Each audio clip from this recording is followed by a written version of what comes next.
hayi 2020 ulokhu usimangaza nje, ulokhu usimangaza. Namhlanje sivuka ngendaba ezibuhlungu nje South Africa yonke, ukuthi ngathi nje a few days ago besonke sidansa le ngoma imnandi edume umhlaba wonke ethi hobani laba bantu.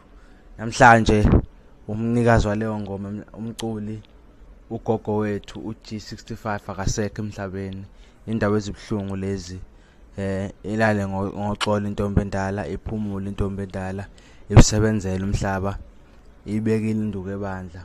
Umndeni abalale ngoxolo, abamvumela aphumule. Hey, inhliziyo yami ibuhlungu kakhulu nje. Ube ngayitshela ukuthi lo suku ngase luvuke nendaba ezimhlungu kanje. U2020 usuyophela, uyaqhubeka futhi usiphule inhliziyo. Kodwa senzeni 2020, senzeni? Hawu, yazi phela uthatha umuntu, uyabona uyi-inspiration ugogo uG65.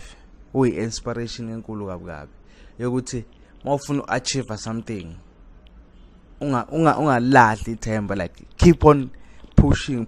Yabona, kodwa yena phela ube busy ngomunye bomsebenzi, bomfundisi, befundisa keze kuthi befundisa emajuba, and I also heard ukuthi ufunde e-UKZN, but I think since vele ngoba engasekho emhlabeni sekuzoba khona, sekuzolandeleka kakhulu ukuthi uG65 kanjani, ubani, we will even get i-obituary.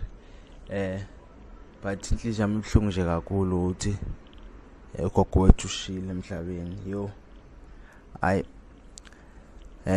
sizinhliziyo zethu zibuhlungu kanje. Ngiphelelwa amazi mina. Nibe nosuku oluhle.